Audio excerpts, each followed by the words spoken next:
Welcome to the History Guy Podcast, a podcast dedicated to stories of lesser-known historical events told by Lance Geiger, also known as the History Guy on YouTube. I'm Josh, your host, a writer for the channel and eldest son of the History Guy. We tell all kinds of stories about history, from the modern era to the ancient past, so you never know what we're going to talk about next. One thing you can be sure of, it is history that deserves to be remembered. We at The History Guy are also excited to announce a new way to interact with the team and the History Guy himself at locals.com. Join the History Guy Guild for your one-stop location to chat with other history fans, get updates on the team, and more. You can join for free or pay as little as $5 a month to get access to live chats with the History Guy, looks behind the scenes, early access to ad-free videos, and more. Find us at thehistoryguyguild.locals.com. We look forward to seeing you there. On today's episode, the History Guy tells two stories of Spanish North America. Before the Dutch, English, or French had sent colonists across the Atlantic, Spain was conquering kingdoms and empires in Mexico and Peru. But they laid claims to lands much further afield and left their mark, both literally at the El Morro site in New Mexico, and in history, when imperial posturing on a small island near Vancouver nearly sent Europe to war. Without further ado, let me introduce the History Guy.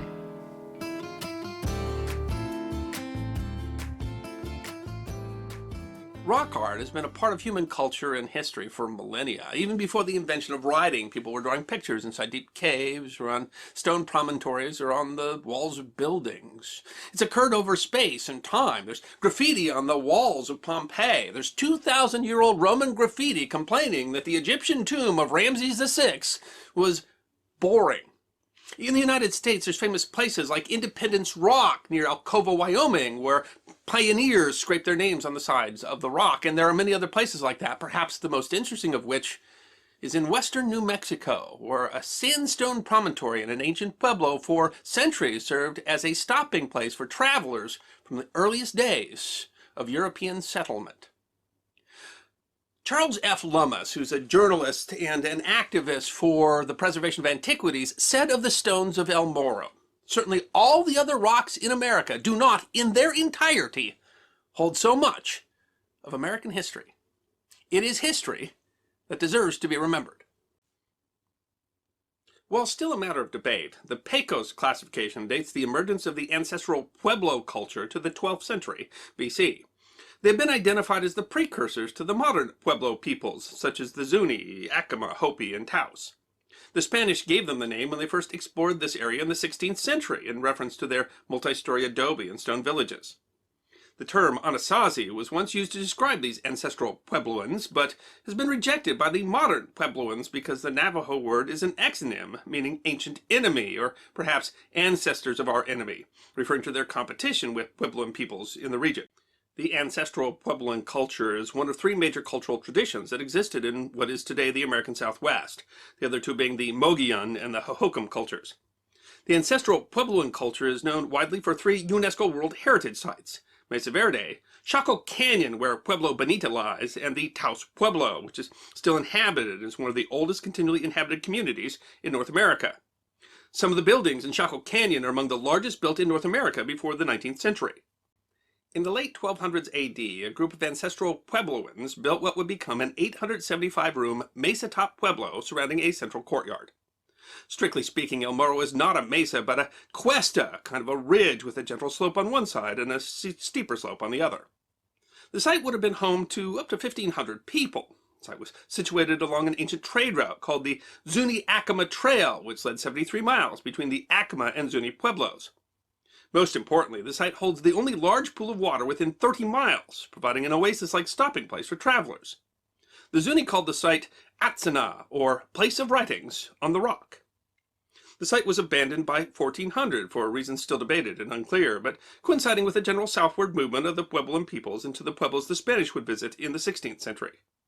Though abandoned, the site is home to a large number of ancient petroglyphs left by the original inhabitants. Though often outshone by the carvings left later, the bighorn sheep, handprints, human figures, cocopelli, and geometric designs are the oldest marks left at El Morro, the old voices of the original inhabitants in its mesa-top pueblo. After the Spanish had conquered the Aztec Empire in 1521 and established a presence in modern Mexico, they sought to expand. The name Nuevo Mexico does not refer to the country of Mexico, which it predates, but is actually a reference to the Aztecs. The Spanish had an obsession with the rumored 7 cities of gold, which they thought were somewhere north of the Rio Grande. They named the region Santa Fe de Nuevo Mexico, Saint Faith of New Mexico, to reflect their belief that there was more treasure to be found like that of the Aztecs, whose capital lay in the valley of Mexico. Francisco Vasquez de Coronado traveled through the region in the 1540s, and in 1581 Franciscan brother Fray Agustin Rodriguez came and stayed at one of the pueblos with the hope of converting the locals.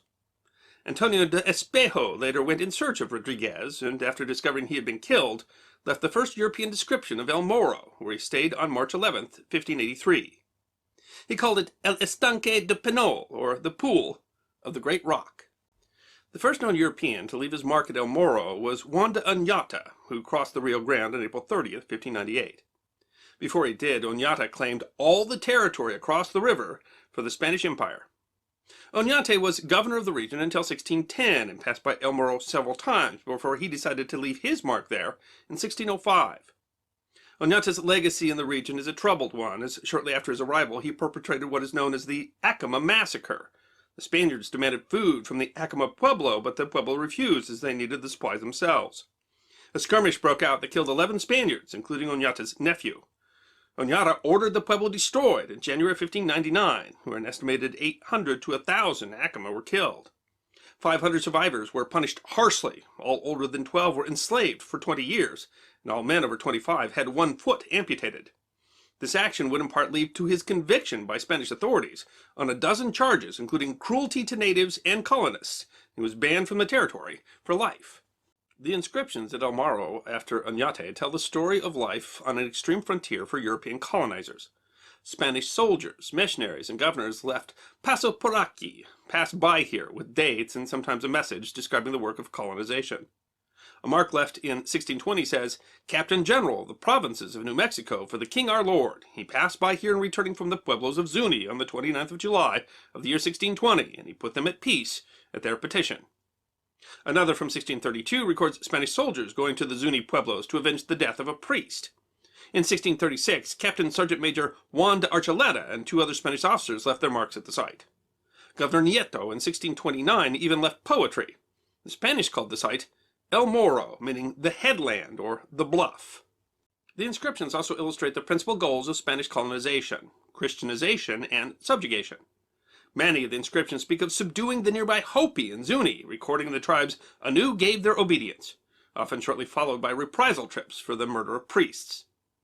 The Spanish employed a pair of systems called command and distribution, which demanded labor and tribute from the natives in exchange for protection, Christianity, and the Spanish language. In practice, these systems amounted to a kind of slavery and were accompanied by treatment of the natives so brutal that even some Spaniards complained. In New Mexico, the Spanish demanded tribute mostly in the form of food and forced Pueblo Indians to work without pay. The Native Americans were also caught in a power struggle between secular governors and the priests. Pedro de Peralta, the governor who succeeded Oñate, was arrested by a Franciscan friar who used power over the whole territory. Both governors and priests accused the other of mistreating the Pueblo and abusing their power. Between 1610 and 1670, at least 3 New Mexico governors were excommunicated and 2 tried by the Spanish Inquisition. Friars even helped to incite a revolt against one governor. Bernardo Lopez, governor from 1659 to 1660, and his successor, Diego de Peñalosa, both allowed Native Americans to practice their own religion, which the Franciscans didn't like. While the Spanish were turning El Morro into a record of their movements in the territory, the Pueblo were growing sick of their treatment, which seemed to go unchecked even when they appealed to the government in Mexico City. In 1680, they had finally had enough. During the 1670s, droughts, raid by Apache and other nomadic tribes, and diseases ravaged their communities. Neither the Spanish nor the priests were able to protect them, so many turned back to their old religions. This incited repression from the friars, who arrested a number of Pueblo, including one named Popé. Popé led the Pueblos to revolt as a group in August of 1680, and the Spanish were ousted from the territory. The Spanish fled to El Paso, where they tried to regroup.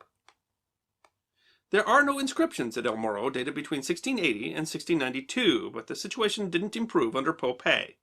When the Spanish returned under General Diego de Vargas in 1692, he pacified most of the region bloodlessly and left a note of his victory at El Morro. Here was the general, Don Diego de Vargas, who conquered for our holy faith and for the royal crown all the New Mexico at his expense, year of 1692. Still, the decades that followed were rife with discontent and conflict between the Spanish and the Pueblos, as evidenced in their continued notes left on the stone. The last Spanish inscription is by an Andres Romero in 1774. We know nothing about him. New Spain made a series of reforms to help Nuevo Mexico in the late 1700s, but at the turn of the century, the mother country fell apart after the invasion by Napoleon, which was followed by decades of instability. Mexico gained its independence from Spain in 1821, but faced even greater instability. The leadership changed dozens of times in the 50 years after independence. New Mexico became increasingly isolated, plagued by Comanche raids and widespread poverty that Mexico was unwilling or unable to curb. There's only one known inscription during the Mexican period, a simple OR, 1836. If the locals camped there, they left the site undisturbed. The United States took most of New Mexico in the Treaty of Guadalupe Hidalgo in 1848. U.S. soldiers and survey teams quickly poured into the region, and among them was James Hervey Simpson, a U.S. Army officer in the Corps of Topographical Engineers, the department that was merged with the Corps of Engineers during the Civil War. He was tasked with surveying a road from Santa Fe to the Navajo lands, and brought with him several artists to document the trip in watercolor, including Richard H. Kern and his brother Edward. They traveled with a contingent of American soldiers commanded by John Washington, who was tasked with making a treaty with the Navajo. On September 17, 1849, they met a man on the road called Mr. Lewis, a trader familiar with the area. He offered to take Simpson to El Morro, claiming he could show them half an acre of inscriptions. Despite their doubts, Simpson, his servant called Bird, and Richard Kern went with him. There they found both the ancient rock art and the many Spanish inscriptions. They spent 2 days there exploring the site, and Kern made facsimiles of the existing inscriptions. He left his own note in the stone. Lieutenant J. H. Simpson, USA, and R. H. Kern, artists, visited and copied these inscriptions, September 17, 1849. Though he forgot the R in the inscription and had to add it afterwards. They are the first known Americans to leave their mark at El Morro. Kern left another inscription a few feet to the right of the first. R. H. Kern, August 29, 1851. Kern was killed by Paiute Indians 2 years later on an expedition in Utah. The site remained an important site for soldiers and wagon trains moving west from Santa Fe into the new American territories. In 1857, a unique party came to the pool at the Rock. 25 camels led by Edward F. Beale, diplomat, general, and frontiersman. Beale had actually signed on to survey a road between Santa Fe and the California border, only learned afterwards that it was expected to test the use of camels brought from Tunis. Though Beale did not leave his inscription, several in his party did, including E. Penn Long, short for Edward Pendleton Long, who left his inscription in careful calligraphy. P. Gilmer Brackenridge also left a distinct and precise inscription on the rocks. Beale claimed he would rather have a camel than a mule, but ultimately his army would decline to use them.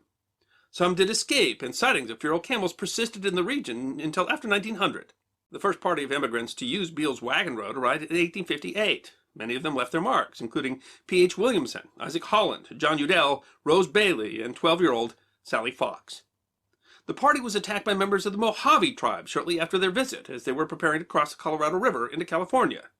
And along with numerous casualties, Sally was pierced by an arrow in the chest. She survived the wound to die at 67 in California. A children's book was written based on her story and published in 1995. Many others would leave their mark on the rocks between 1858 and 1880, when the first railroad was put through the area in 1881. It passed 25 miles north of the rock, which had come to be known as Inscription Rock. This dramatically decreased the number of visitors, though some still did leave their mark. In 1906, Congress passed the Antiquities Act, which allowed Theodore Roosevelt to declare natural landmarks as monuments if they were of scientific interest. The first monument was Devil's Tower on September 24, 1906, but El Morro and Montezuma Castle were made monuments shortly after on December 8th. Officially, this meant that no more carvings were allowed at the site, although the policy was not well enforced until 1920, and some later inscriptions remain. The National Park Service now cares for the site, and in 1933 built a path that leads to the top of the mesa, where the ruins of the Atzna Pueblo were partially excavated in the 1950s. In the 1940s, the Park Service determined that the pool was not fed by a spring, but by snowmelt and runoff. Park Service's priority today is to document and preserve the some 2,000 inscriptions in the soft stone that they mark. The ancient rock art left by the ancestral Puebloans is still visible, next to essentially a stone guest book that keeps track of 4 centuries of passers-by, their signatures representing personal bits, snippets of their history, tiny pieces of a larger historical narrative. It now lies along New Mexico's Trails of the Ancients Byway and was declared an International Dark Sky Park in December 2019. Today, visitors can see the over 2,000 signatures, dates, and petroglyphs for no cost. If you're willing to climb a bit, you can reach the ruins of the ancient Pueblo and get a commanding view of the countryside. Even though El Morro no longer serves as a guest book, the long history of the writings in the stone and the thousands of people who still come to see them leaves us to question, what marks are we leaving to be found by future travelers? Now's the part of the episode where we get to chat with the history guy. A little bit about what we just heard, what we're going to hear, and some behind-the-scenes stuff you only get to hear about on the podcast. So for those who don't know, I was actually born in Arizona, and of course my dad lived in Arizona. And like I lived there until I was 12, and so the Southwest has kind of always had a special place in my life and in my heart. And we've talked to, we've done some history there, like this one. I remember us going to Mesa Verde. That was, I would have been pretty young. I can't remember exactly when that was, but similar kind of history as to what we're looking at here. And this one, we went and saw the cliff dwellings there, and then some of these places would still have been in habitation. Not at Mesa Verde. I think those were all before that. I think they were uninhabited by the time the Spanish arrived. But a lot of, I mean, you were born in Flagstaff, and Walnut Canyon is there. Walnut Canyon is was an adobe dwelling. Yeah. Tuzagut, and I mean there were quite a few of them. Chaco Canyon. So I mean, quite a lot of civilization going on, and in the Southwest, and very interesting as civilization. It's very different than kind of the way that Native Americans are portrayed in movies and that sort of thing. And so, inscription rock is interesting, and it's interesting because it shows history kind of through the whole era of from petroglyphs and pure native times to the Spanish to the Americans that's really, really fascinating. There's so many sites down there. Those sites in the Park Service, they called that the corn belt, because you find a lot of stored dried corn, I guess is why they called it. But a lot of anthropologists and stuff like that work for the Park Service down there. So. I mean, there's just tons of different places and sites and things, and Inscription Rock or El Morro National Monument is one of those. Yeah, it's an interesting. We kind of in this episode, I did write it, but one of the things that we're able to do is kind of view history, through the lens of what we can see archaeologically at this site, and it's a really interesting way to be able to be like, okay, this guy signed it, this is his story, and the way that you're able to really tell, I mean, a story of the American Southwest. Yeah, I mean, in colorful ways and fascinating ways, because just the way that someone signed their name. Yeah. So you have very important and famous personas there. You have people you don't even have any idea who they were there. You got people, all sorts of. I mean, it is an interesting record of history, and there are other places like that. I mean, Josh now lives in Casper, Wyoming, and there's a rock not too far away that people put their names on that rock when they were crossing on the Oregon Trail. So I mean, there's a lot of places some places where you can find that, and some places where you find that in Europe and stuff too. But they're fascinating because they use this for hundreds of years when everything that was going on down there in human history was changing, and you can see that through that. And then also the periods are the periods are 20, 40 years. No one signs their name, and it tells you a lot about what's going on at the time too. Yeah. Yeah, that's the fact that you can really see when the Spanish were not very able to control that, and when the Pueblos were in revolt, and alone, that doesn't necessarily tell you a lot. But when you look at it at what was at the site, and then at the history that was going on, it really tells. And of course, there's archaeology there too. I mean, and there were dwellings there and wells there and stuff like that. So I mean, it really is. I mean, it really fills in gaps of a part of history that was otherwise difficult to record, and it's history that would have been forgotten were it not for Inscription Rock. But you're still. I mean, it's almost like a game of telephone. You're only getting a little bit of the story there, and so that makes it fascinating too. So it's fun to go there and stand and look at those walls and say, why was this person here? Why was that person there? Why did this person decided that they needed to, carve their name in this wall? And some of them, when the later Europeans and even then Americans start signing their names and stuff. The different styles. In of fact, how they there's something sign them about literally is writing kind of your name in interesting. stone. I mean, I think most people have at some point carved their name in a tree or I mean, there used to, actually, I went to school at the University of Colorado. There's a famous bar and restaurant there where you were encouraged to carve your names into the table. And when the table became too carved to eat at, they would cut the tabletop off and hang it on the wall. The place is still there. It's called the Sink. Anyway, I just did a plug for the Sink. And if you're in Boulder, you got to go by the Sink. See if my name is written in one of the tables on the walls anymore. I don't know. But so I mean, there's something about carving your name in stone that survives for hundreds of years after your death. That I mean, really is fascinating. You can see what the draw was then, and you can see what the draw is now to go and experience that. You can't carve your name in anymore. No, you shouldn't. That's not into the. Yeah, now it's a national park, and those are all historic. I was wondering, there's all these different places where bathroom stalls and stuff like that where people carve people their name or draw their name. I guess you're bored while you're sitting there. I don't know, but yeah, why do you scratch your name? I mean, there still is some. I don't know if it's innately human or if it's innately American or what the story is.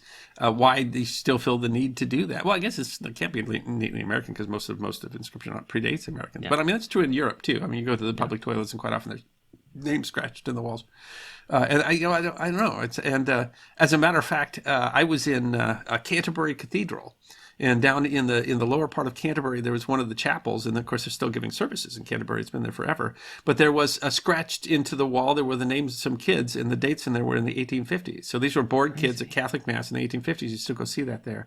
And there's a little bit of graffiti actually behind at Dover Castle, behind the pulpit at the chapel at Dover Castle, which the chapel is actually older than the castle.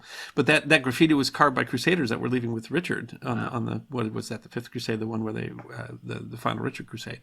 And so I mean, there's always been this sort of thing to it, and that you have this place that centralizes it, and then that goes over centuries, and that you can learn from not just the the breadth of the thing, but from an individual signature, what that person was doing and why they were there. It's really interesting. Yeah, the fact that we've learned somebody's done the research on who a lot of those people were. I mean, it's incredible.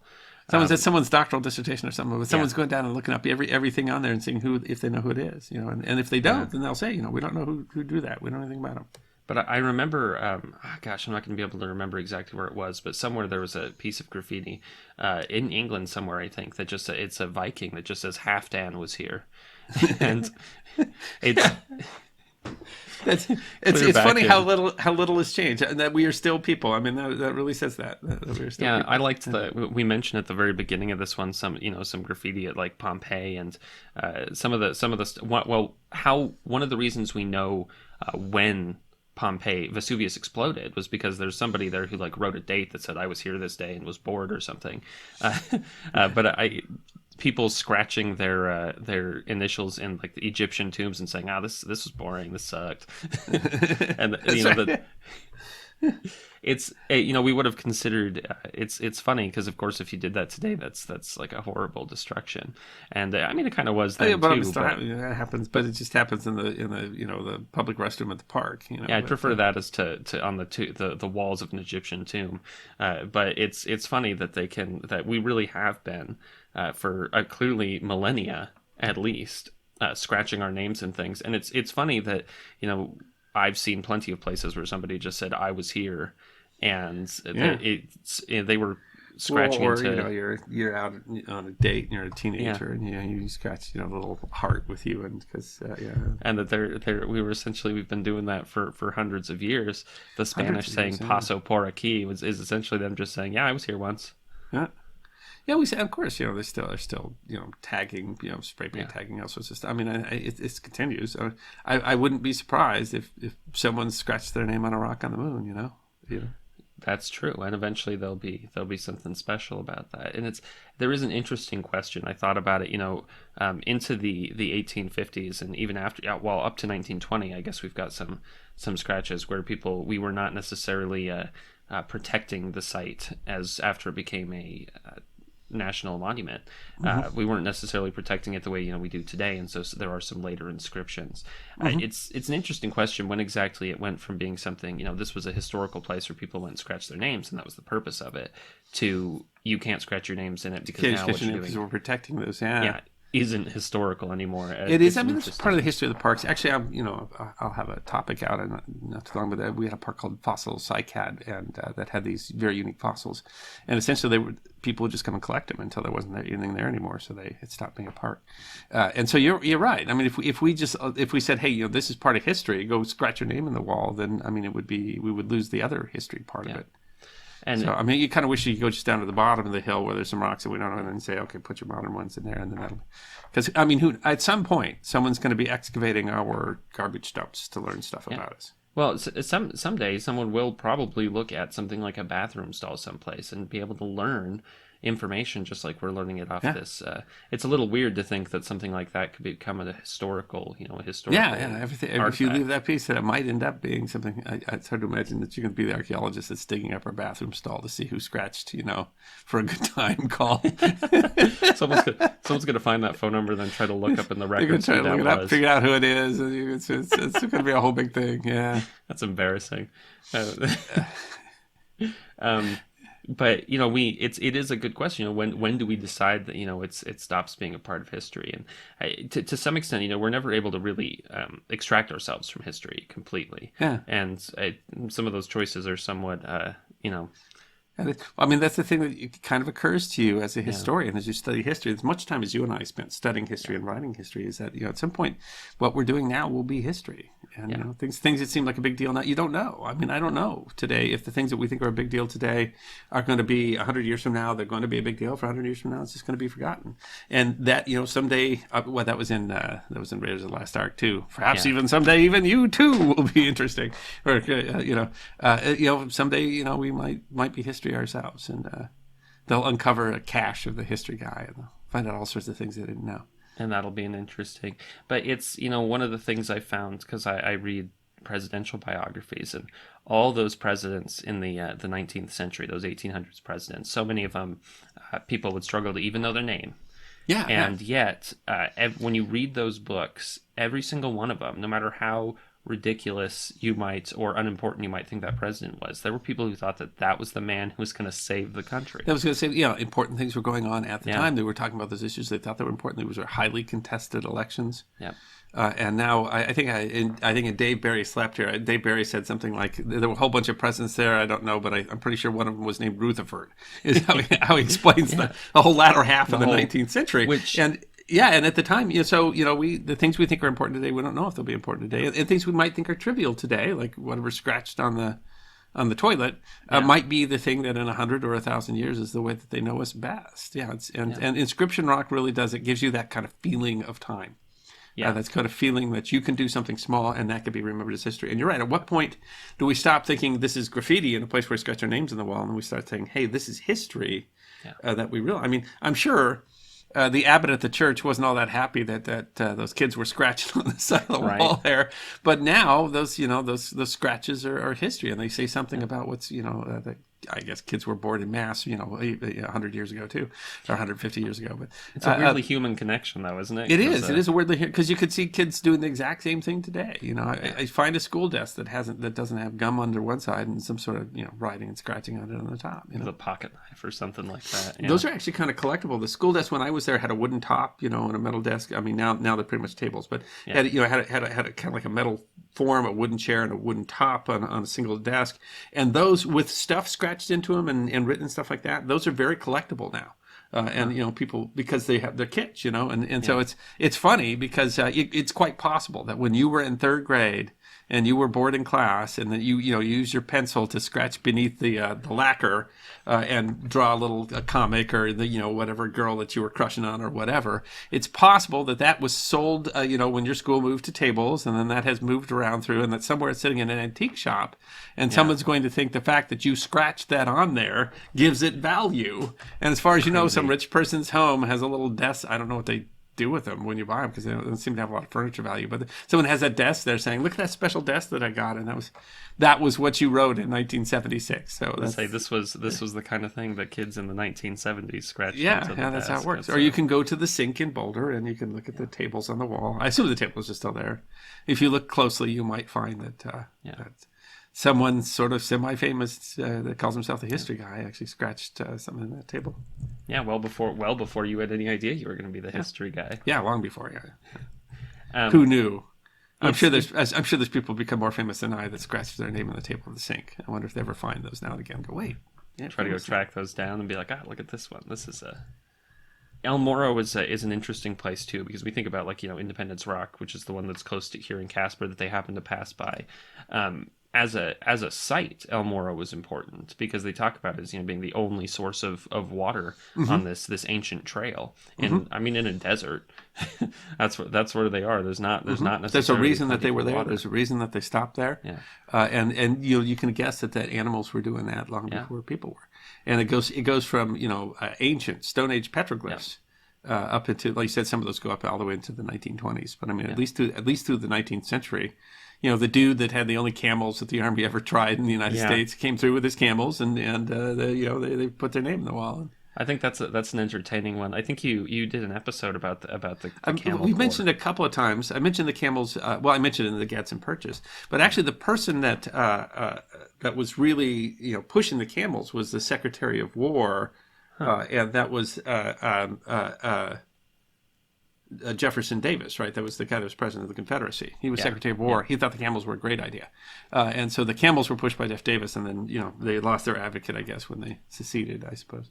You can see why someone might push the camels there. I mean, gosh, they're used very widely. It's interesting because we also don't know. I mean, there was a feral population of camels because of that, and we don't know when they finally disappeared.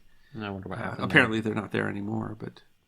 it would be certainly something if you were driving up in the Southwest somewhere and some camels went by. You'd be like, wait, that doesn't seem right. And it wouldn't have been the first time that an endemic population was established. By something like that.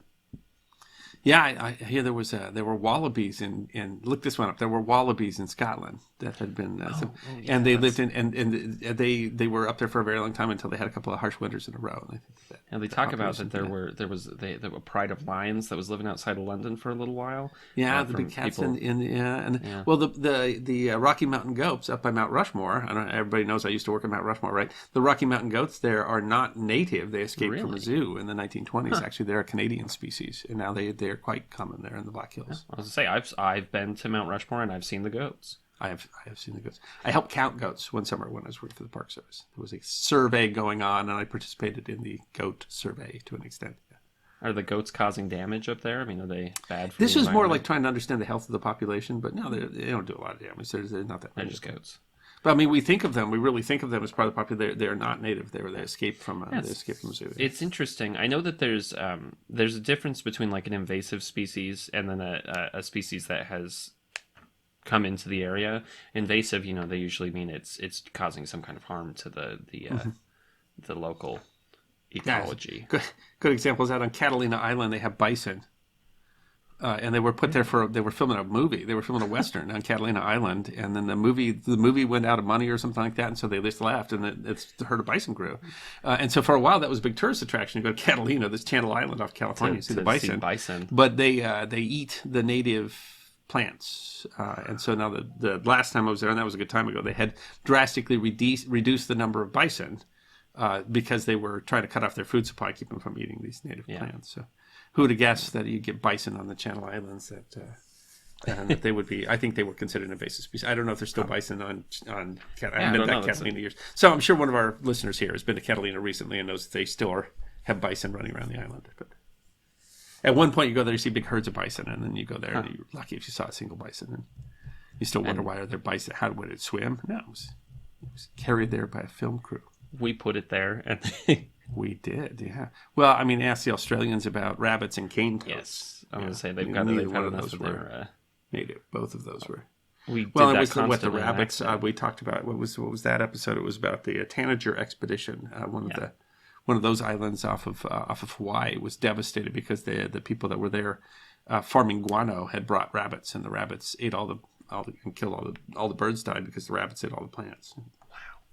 Rabbits destructive. Yeah. Yeah, when we sent a guy to kill all the rabbits too. That was the Tanger expedition. That's that episode. That's a good episode too. Who'd have known that we'd somehow tie that to, I don't know how we... to El Morro, yeah. I really don't know how the conversation has wandered here, but that's, that's why we have podcasts, right? Magellan TV is sponsoring this episode, and they sponsor all of our podcasts. And if you've listened to the podcast, you know that what we like to do is talk about what we've been watching on Magellan TV lately. And so what have you been watching on Magellan TV? It's always, because when there's always, so many choices. So I watch, it's called The Wonder of Dogs. And it's funny because if you know me, I'm a cat person, but that doesn't mean that I don't like dogs. I love dogs. I love animals of all kind. I really do. But so The Wonder of Dogs is a series. So there's several of them in it. But and it's just fun to watch. A lot of people are very, proud of their pets. And it talks a lot about, it's talking about how, essentially how one species of wolf became, something as diverse as, the Pekingese and the, Mastiff. But it talks a lot about specific breeds and why those breeds bred the way they were and how they've changed over time. And it's just, if you're a dog lover, I'm sure you love it. But it's really just fascinating to see how much human culture and human decisions can change an animal species. While at the same time just kind of having, every scene is like, oh, a dog. Wow, cutie. And these people love their dogs. And there's these two dogs that one of them's huge and one of them's teeny and they're best friends. And I think it's a must for dog lovers because if you really don't know the history of breeds and how we got to where we are, it's really fun to watch. And also to know that if you've got an English Bulldog today, it doesn't look like, those were originally bred for bull baiting. Dogs were literally bred to attack bulls. And those dogs that were attacking the bulls look very different than an English Bulldog today. So, I understand that. It's really interesting. Yeah. So watch the series and you'll find out why. That's what, I loved it. So what have you been watching on Magellan TV? So what I watched actually is called Last Call for Titan. And it's mostly about Cassini. Is what it really talks about, the Cassini-Huygens mission. It actually really reminded me of the some of the History Guy episodes that we've done on space stuff, like Pioneer 10 and Voyager. It really talks about the history of how we built this thing and what was so interesting about, the Cassini probe. And it was such an interesting space mission. And then it's also, it talks a lot about what kind of things we might do in the future with how we're going to, if we do, expand into the solar system and stuff like that. It starts out talking about we've colonized Mars and now we're moving to Titan. But Titan's a really interesting moon because it's got methane and it's one of the places they've talked about where there's possibly some kind of native life because of the fact that there's the building blocks for life. And so it's interesting to think about what that might mean. But it's a really interesting show. It is a really interesting documentary that talks about kind of how we've discovered Titan, what we've learned about Titan, and I think it's really worth a watch, especially if you're kind of interested in that part of what we do with the History Guy. Just like everything on Magellan, it's a really awesome thing to watch. Got great computer animations and stuff like that. And as you can see from what we just talked about today, you can go from watching The Wonder of Dogs and learning why bulldogs are called bulldogs, and then you can go and find out about Cassini. Okay, but Cassini, I love Magellan TV. And what we found on the History Guy is a lot of things, crime or science or space or whatever, also are history. So there's a fantastic history collection on Magellan TV, but there's also fantastic nature documentaries. There are fantastic science documentaries. There's true crime. There's all sorts of stuff. And I think every time we come, when we talk about the stuff we choose, I don't know. I think people maybe expect that if you and I log on to Magellan TV, we watch a World War II video. But you get there and you can watch all sorts of things. They all tie to history. If you love the History Guy, you're going to love Magellan TV. And I sincerely, we talk about it all the time, but I love my subscription to Magellan TV and I use it all the time.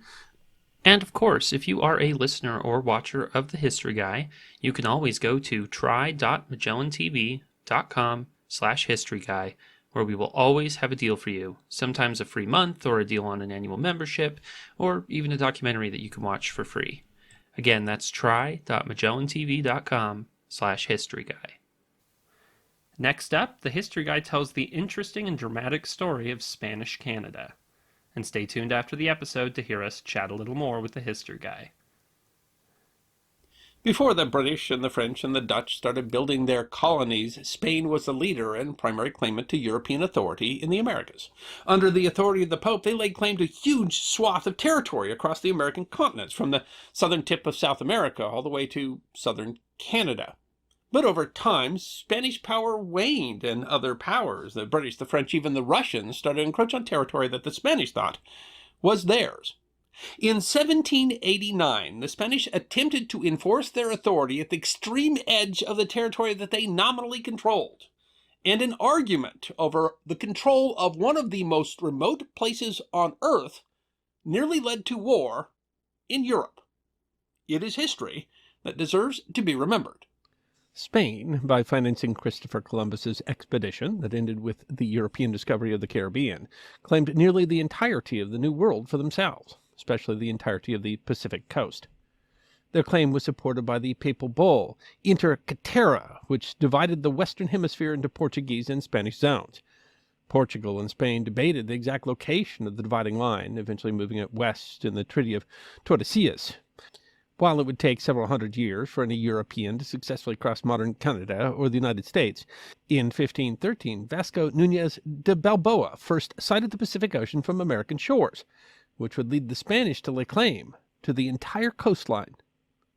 European monarchies instituted the doctrine of discovery as a means to legitimize colonization efforts, ignoring the fact that the lands that they laid claim to were already inhabited. In an effort to secure the right of prior discovery, several Spanish voyages explored the coast. In 1542, a Spanish voyage reached at least as far as northern California, while a further journey in 1602 reached the modern coast of southern Oregon. Spain, however, was largely absorbed with draining wealthy South American states, while other nations began colonizing the east coast of the modern United States and Canada. Exploration of the east coast of the American continued, but it wasn't until 1741 that Russian explorer Vitus Bering brought European influence to the far northern Pacific coast after sailing along the southern coast of Alaska, a voyage that is the topic of another episode of the History Guy. The Spanish immediately recognized the Russian exploration as a threat to their claims in the New World. To combat Russian influence, the Spanish began aggressively sending explorations north from their settlements in Mexico and their most northern province in Alta California. Beginning in 1774, Spanish expeditions were sent to northern Canada and modern Alaska, clear to Kodiak Island, to shore up their claims of prior discovery. By 1775, Spanish explorers had reached the mouth of the Columbia River, which divides much of modern Oregon and Washington state. The 1774 expedition was meant to place crosses with bottles containing claims of the area, but thanks to weather, nothing was left behind, although some were left behind successfully in 1775. Spanish exploration also included new settlements, which were established as far north as San Francisco. Simultaneously, exploration from other corners was beginning to encroach on the region. French and then British fur trappers were slowly working their way west, while by sea, British explorer James Cook reached the region in 1778. In 1774, the Spanish Navy ship Santiago reached the modern Nootka Sound on the western coast of modern Vancouver Island. The Spanish didn't land, although they did trade with some natives who paddled out to the ship. In 1778, James Cook reached the same sound, this time landing and speaking with the locals at some length.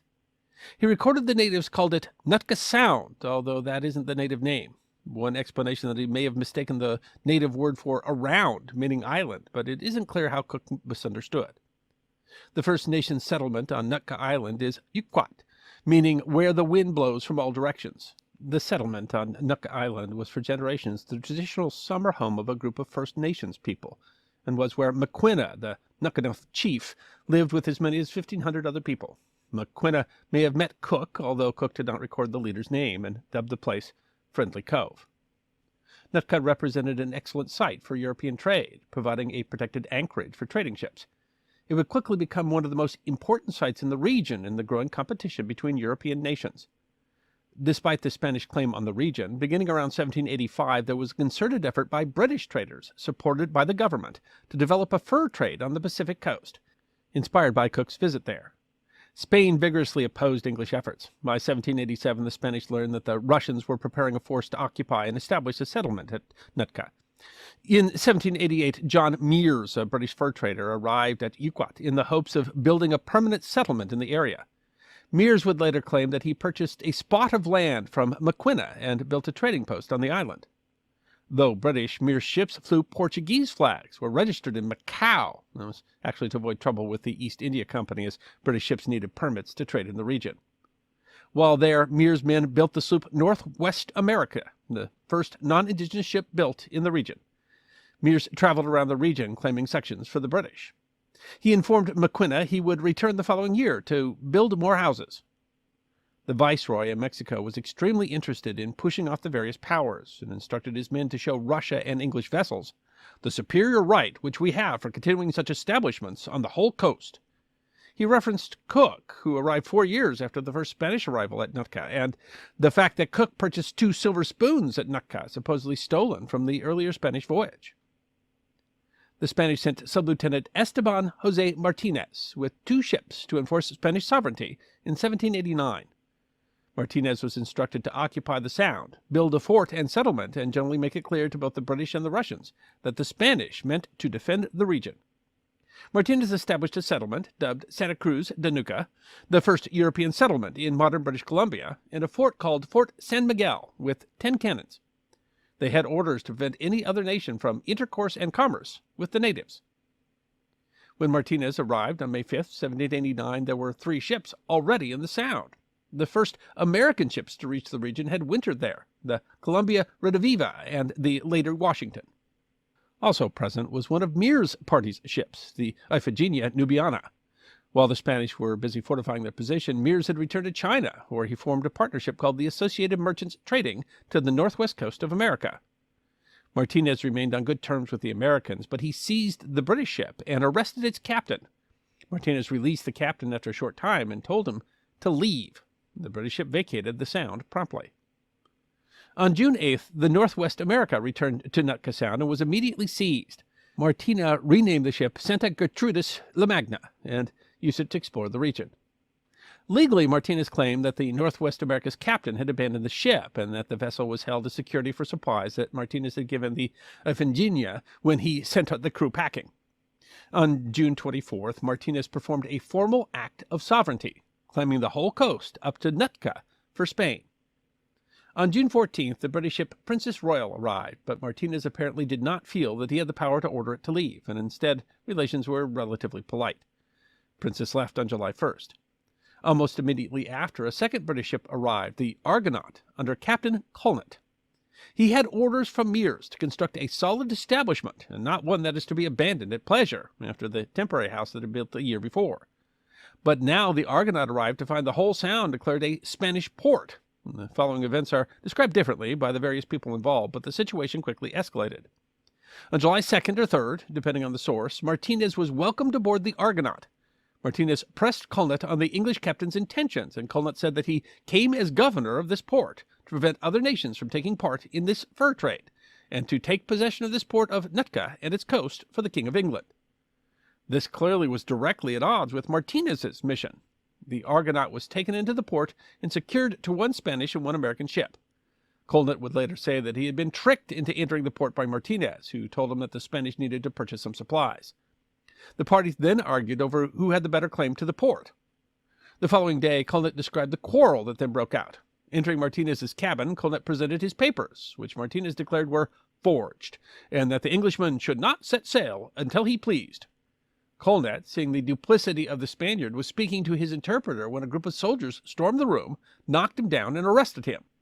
Colnett complained that Martinez often threatened me with instant death by hanging me as a pirate. Of course, Martinez tells the tale differently. According to him, Colnett refused to show his papers and placed his hand 2 or 3 times on his sword as if to threaten me in my own cabin, and shouted "Goddamn Spaniard" at him. According to Martinez, he had Colnett arrested as a prisoner of war to avoid the shedding of blood. Soon afterwards, Martinez captured the Princess Royal, which was also taken into the port.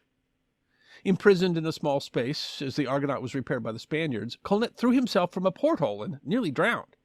Meanwhile, one of Maquina's kinsmen met Martinez on his ship and yelled at the Spanish, for which he was shot and killed. It's unclear what happened. One version relates that Martinez fired a warning shot, and a sailor shot the man thinking that Martinez had meant to hit him. It's unclear what the man was even mad about, but Maquina fled the Sound. Other accounts suggest that Martinez was trying to hit the man. The British ships were sent to Mexico as prizes, and then on July 29th, orders came from Mexico for Nootka to be abandoned. Before he left in October, Martinez also captured an American ship, which was just arriving. Only Maquina and his people were in Nootka in the winter of 1789-90, but the crisis was ballooning globally. The British government took a hard line, demanding the release of their men and ships and an indemnity, and refused to recognize Spain's control of the northwest coast. Madrid, meanwhile, found the British position incredible, believing their own claims to be unassailable. In 1790, the Spanish sent a new force to reoccupy Nootka, and John Mears in London published his memorial decrying Spain's actions. British politicians were soon yelling for armament. War with Spain seemed a real possibility, and Britain delivered an ultimatum. The global scene was itself in flux. Spain's traditional ally, France, was literally in the middle of revolution. Louis was still king, but the National Assembly opposed war. Britain had lost face in their fight with America and suspected that war with unstable France was possible. France was sympathetic to Spain, but in no position to fight a war with Britain. Spain was no longer the powerful empire it once was and lacked the resources to single-handedly defeat the British. In Mexico, the viceroy released the captured American ship, and on July 9th released Colnet and the British ships as well. The diplomatic maneuvering remains shrouded in mystery, and missing reports had led to a belief that official correspondence, especially between Britain and France, were destroyed. In October, Spain and Britain held the first of the Nootka Conventions, led by George Vancouver on the British side and Juan Francisco de la Bodega y Quadra for the Spanish. Averting war, the buildings and tracts of land at Nootka Sound were to be restored to Britain. British authorities believed that all of the sound had been sold to Mears. Quadra and Vancouver spent some time with Maquina at Yuquat. The treaty also defined the rights of their governments and citizens at Nootka and elsewhere, and that trade on the coast was open to all nations. Two more conventions were held in the 1790s. The second provided John Mears with $210,000 in compensation for his real and imagined damages, and the third, signed on January 11th, 1794, which led to the abandonment of Nootka entirely by all parties. Neither shall form any permanent establishment in the said port, or claim any right of sovereignty, read the treaty. This was partially because by 1794 both nations were allied against France, and the Napoleonic Wars forced Nootka into the background. Despite the treaty that avoided war, important questions were left unanswered, notably the border of the Spanish claims. Spain wanted that border to be at the latitude of the Strait of Juan de Fuca, where Victoria, British Columbia sits today, but the British wanted it to be closer to San Francisco. Most importantly, the decision altered international law by requiring actual occupation of a region to claim sovereignty, and not just the right of first discovery. The United States acquired Spain's claims to the region in 1819 under the Adams-Onis Treaty, and argued they had acquired exclusive right to the region. In diplomacy over the region, Britain cited the Nootka Conventions, and the issue wasn't solved until the 1846 Oregon Treaty.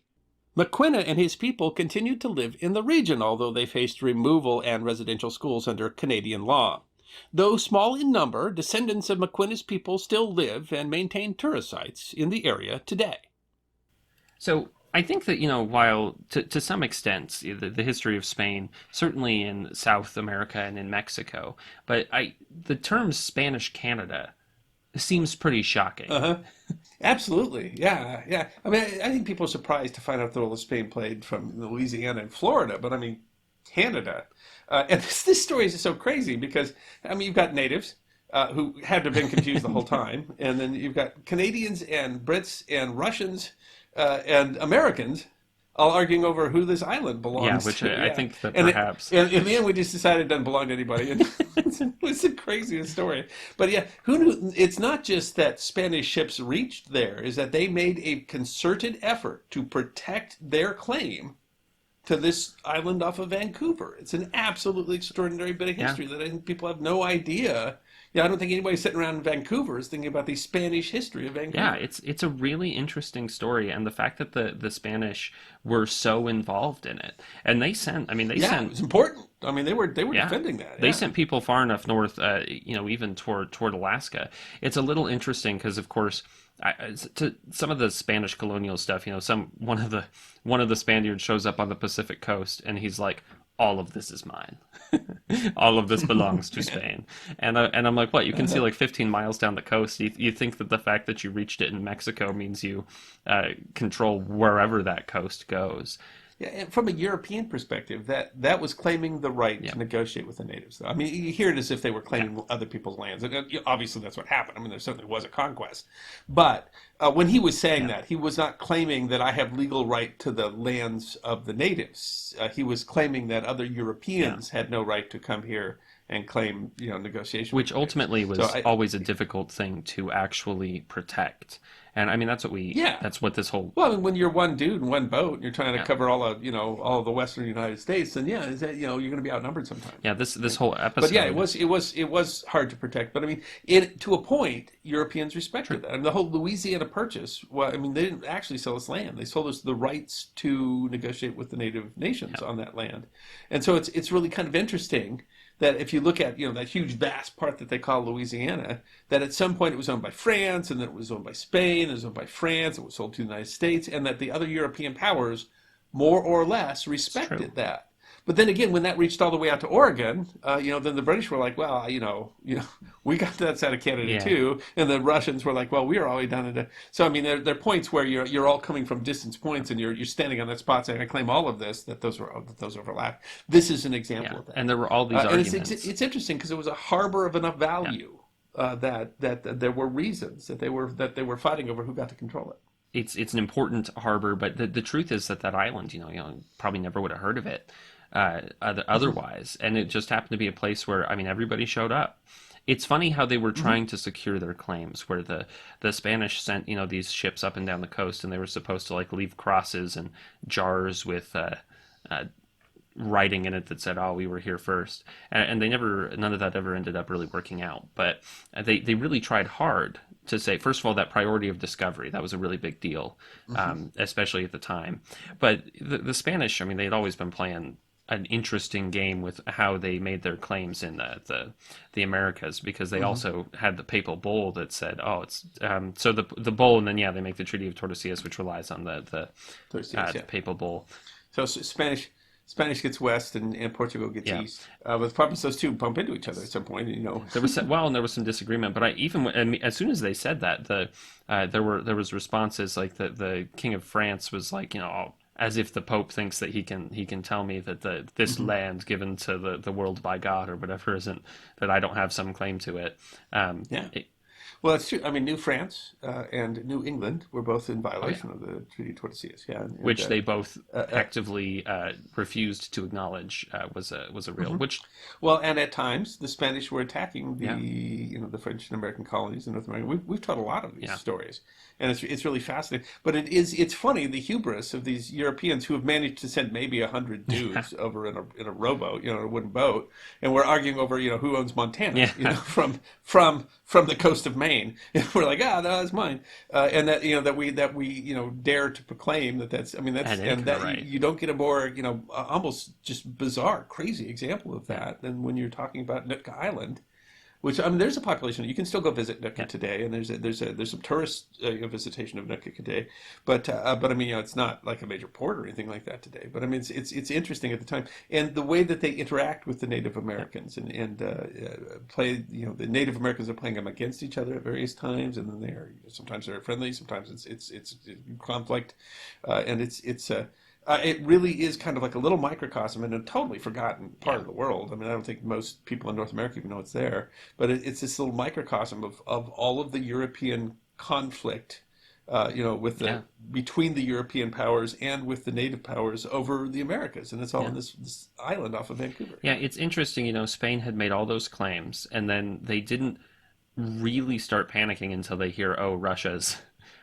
going the other direction, and then suddenly they're like, oh. Well, I mean, if you think about it, Russia has a much stronger claim there than they're Spain, way closer. Right? I mean, like literally walking off their own coast. And we did an episode on that too, by the way, on Vitus Bering, which is, I mean, that is some harsh weather exploring if you were following the chain of the Aleutians to get to California. Well, and it ends up being a pretty rough. A lot of them frozen starved to death. Whereas plenty of Spaniards died of scurvy, but it's kind of funny how did Spain wandering over from the American East Coast and Russia, where it was a huge part of that expedition was getting their stuff to the other side of Russia. I mean, to go from Moscow to that coast and then from Kamchatka to wander across to I mean, how those two doing that finally bumped into each other. It's like a giant game of civilization, right? Where you're like, how did that boat get accidentally run into each other but it is kind of interesting to think that there was a point there where somewhere no one agreed on the border, but there was a border between Russia and Spain in Canada or Alaska. Between Russia, America, and Spain, and both of those end up being, for various reasons in various ways, ceded to the United States. Ultimately, these two stories they tell a really different story of kind of the rise and the fall of the Spanish Empire, and Hmm. how they were in control and not in control Hmm. of North America, Spanish North America, and Yeah. they actually weirdly in some ways had better control over the coastline just because it was easier to send a boat.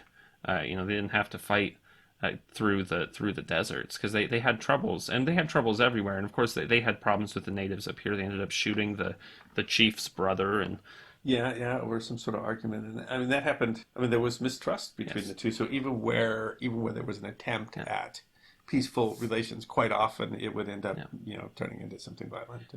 And of course, it devastated the native population of Nootka Island. Eventually, everything that went on there, and then the Europeans decided well, how interesting that the Napoleonic Wars is yeah, what really ended the conflict over Nootka, because everybody that was fighting over Nootka suddenly had become allies, yeah. and they said they didn't want to fight over Nootka, so they just abandoned it. And essentially, And so here, I it mean, becomes yeah, abandoned I for the mean, rest how of that, time. yeah. Well, and so you got this native population. You come there, they don't want you there. You come there, you park there, you claim it. You build, an economy around it. And one day you just abandon it. You don't think about it. Yeah, it really is. It talks about the high Yeah, watermark of the Spanish Empire, but it also talks about how far from the British Empire was yeah, that from that point. And it's interesting that that was impacted by, there weren't actually Russians on Nootka, but there was impacted by the yeah, Russians as part of what drove and then that the Americans become involved yeah, too. I mean, it's like Inscription Rock. I mean, it really is this record over yeah. time of how things were changing. And now I understand it's beautiful to go visit the island today, but I mean it's kind of almost unimaginable how very much these people that had sailed in a boat a long way away changed the whole Yeah. history of the people who lived there. And who do you think? But I mean, this was my home before you showed And it up. was an incredible. I mean, it was an incredible distance away. I mean, this was almost as remote as it could get from Oh any of these. yeah, I mean, even Russia, like you said, it was right there across from lands that Russia nominally controlled. And I mean, they even had people there. They had some Russian guy who's saying he controls Kamchatka. But as we learned in the Vitus Bering episode, didn't always mean what it sounds like it oh yeah. means. I mean, Russia's this Yeah, huge, vast, and there's this vast steppes in between, the populated part of Russia and yeah. the eastern coast It of took them Russia. forever just to. It took them like three So I mean, years so to. and I don't know if there's any visitation by Yeah, Japanese or Koreans or stuff like that. I mean, you wouldn't be surprised if at some point in history there's at least some talk. It is. I mean, this was extremely remote, yeah. except for the people Oh who yeah, lived there who thought that that was yeah. home, right? And then you kill the chief's brother, and so at times, Over. so it is, and it's a great story. Yeah, It's a great story. This is another episode Josh wrote, by the way. Josh is a senior writer for so I write a lot of the episodes of the History Guy. Josh writes a lot of the episodes of the History Guy, and it's just a great story. The British guy's in his yeah. cabin, and they're arguing over whether why he was arrested and whether that was legal. And the British guy says, "Oh, they just arrested me," and the Spanish guy says he drew a sword on Yeah, me. And we're doing that all over this island. Talk about the far flung end of the world. Yeah, and like kind of like the conflict over San Juan yeah, Island, which isn't that far from there. It just kind of came down to neither one of them wanted a war yeah. over it. So they're like, Well, okay, Spain was never you really know, in a. Spain wanted to project power, but the truth is they were not really in a position, and yet they really remarkably did project power to Nootka, as we see, and he was yeah, arresting yeah, and everybody, they and and they tried to. But I mean, the other thing about Spain, it wasn't just that the empire was in decline or whatever at that point. I mean, Spain realized that their financial value was in yeah, South and Central America, and there weren't huge silver mines like Potosi, off of yeah. Vancouver. And I think if there had been gold there, I suspect you would have seen a lot more Would have Spaniards. changed things. Yeah, Well, and that's part of the reason yeah. why I think we learned that in the last episode. Why they called it New Mexico was entirely because of Mhm. this idea that the Aztecs lived in the Valley of Mexico, and they really truly believed that somewhere north of there was going to be an Aztec-like civilization. And while there was plenty of civilization, the Puebloans and everything, there weren't cities of gold there, and Yeah. that's what they had always kind of And hoped. it changed. Yeah, it's true about all North Yeah, America. But like a really great spot to park your boat for fishing is a whole different than the largest silver mine in yeah, history. I mean, those are very different yeah. prospects. Yeah. and and yet they still were willing. Man, they were willing to make some claims there. Yeah, think about that. Well, there's no transcontinental No, railroad. I mean, when you got from Spain to Vancouver, it takes a while. you have got a long distance. However you do that, you have got a long It's an distance. interesting. They were so far off, and this Spanish captain is making decisions, and the British, all of them are making decisions that truly, For an empire, for this vast yeah, empire. and You know, their monarchs back in Europe don't know they're there. and very right? nearly for a moment were brought them to the brink of war. And I mean, ultimately Yeah. there was other things to fight over. But the one power that wasn't involved in at Nootka there, the French, drew everyone's Yes. attention. But Yeah, and in the end, they all decided that they disliked the French more than they dislike each other, and their answer wasn't for someone to get control of Nootka. Their answer was, okay, there was nobody. Gets yeah, they never, Stay and they away. never. I mean, I think it's interesting. They never fully decided who actually, who actually controlled any of the land around there. They never made a decision on the border, and that Yeah, ultimately played a role in the Washington and Oregon. Is that the yes, fact that we hadn't decided where that border was allowed there to still be yeah. It led to disagreement. that treaty there, and then that led to the San Juan crisis and stuff Yeah, like that too. Yeah. That happened. There's lots of places where you drew a line somewhere, and then when you actually get there, you're like, was it is it down that channel or that channel? Do we get that tree or that tree? And those lines are often not drawn in the treaty. How can you do it? And we've seen that in conflicts between Missouri and yeah. Iowa on the history guide. So it's not surprising that we see that as a conflict between Yeah, we empires. did that. The Toledo War was all about someone's messed up map. So Yeah, yeah. that's How the about someone drew a line? Yeah. Well, the Honeybee War was over, which one of these is the rapids yeah. that we draw our line to. Yeah, Yeah. it's always less clear than you want it to be, but it's amazing that that this was something that's, I mean, essentially completely forgotten, which was for a moment making headlines and almost bringing people to war, and had rather not insignificant impacts on pieces of history that we do remember, and hmm we've almost totally forgotten it. And so I mean, it's the Yeah, kind of yeah. stories we really love to That's what tell. that's what the history guy's all Yeah, about. I mean, this is a story that deserves to be remembered, that could easily be forgotten. But in the story, which is itself just a fascinating little story, it's got a broader implication than it yeah, shows. Yeah, the same is true of Inscription Rock. So it's interesting that I don't know that most Americans are really familiar with how much there was Spanish influence in the part of the world that is now the United yeah, States. And I think that surprises people. A story of Bernard yeah. Galvez and fighting in the American Revolution and stuff like that. But I mean, it is, and at that point where it's not just the colonial times, but the point where the colonial touch is so light Yeah. still. These are really tenuous connections. That's history changed Yeah. across that line. So it's fascinating. A guy gets in a boat, sails that Yeah. far, and pretends that because he's got a boat, he can claim all this when in the end so you have to wonder, it's a weird connection here, but I mean, if we were ever visited by UFOs, by aliens, That I mean, might you have to be. think it's going to be really, in the end, it's a guy in a boat with a crew trying to hope Yeah. I mean, it that might he be a can very that he can tenuous. scare everybody that's here, because he's a long way from home, Yeah. right? And that's not usually, I mean, I don't know, that's not the way we talked about it in like Star Trek.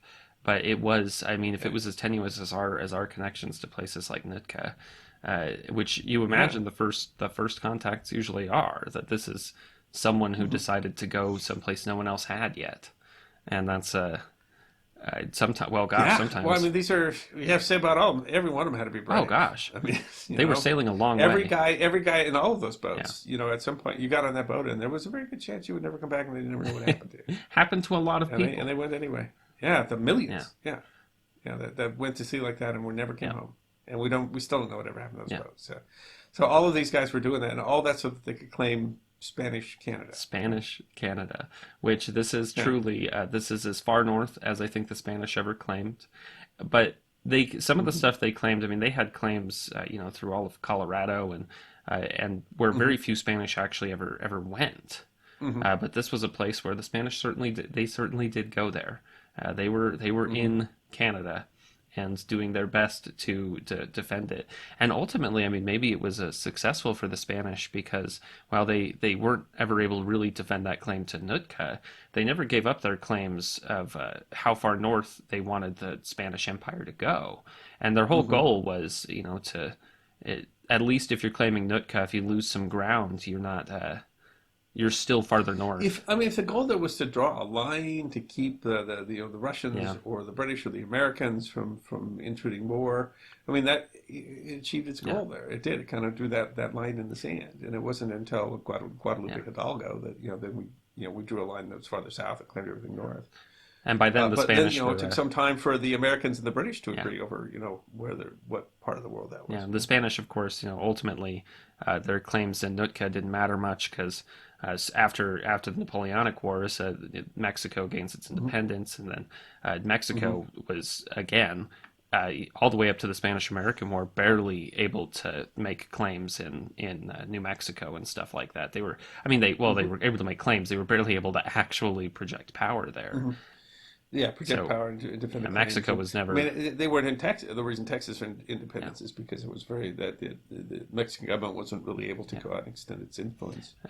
But on the other hand, still at the Spanish-American War, the Americans and the Spanish are fighting over who gets the Philippines. Oh yeah. For heaven's sakes, the Spanish Empire still reached out an awfully long way.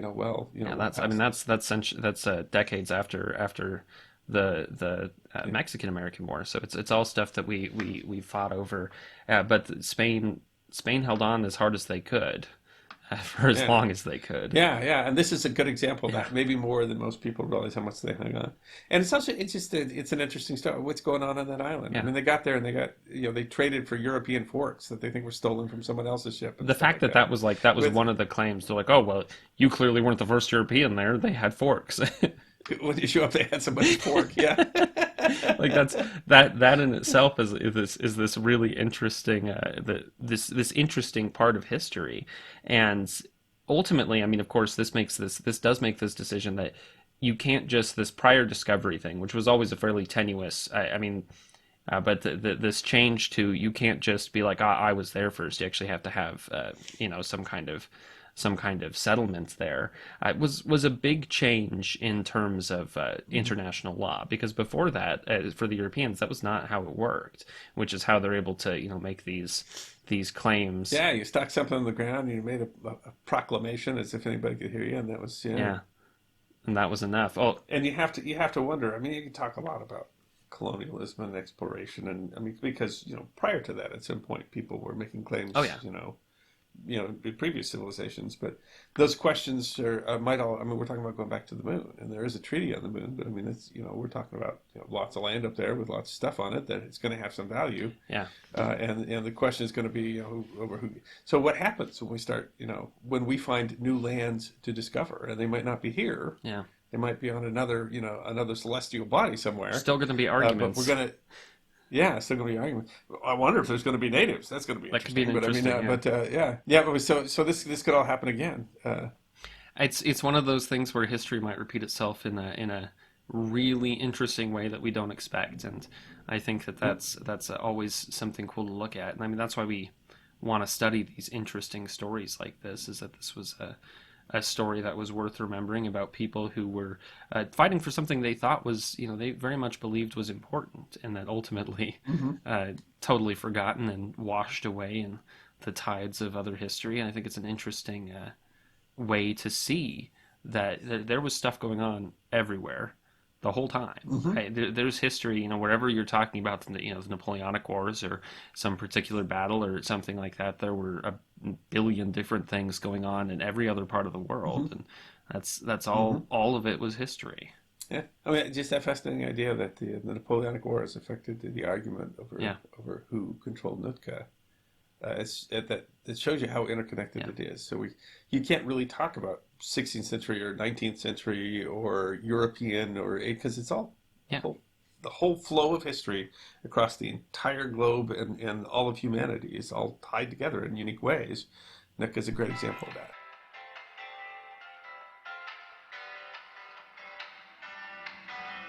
Thank you for listening to this episode of the History Guy podcast. We hope you enjoyed this episode of Forgotten History, and if you did, you can find more on our website, thehistoryguy.com. We release podcasts every 2 weeks, so stick around if you want to hear more podcasts of Forgotten History. You can also find us on Facebook, YouTube, Instagram, Twitter, and Patreon. You can even get a personalized message from the History Guy himself on Cameo.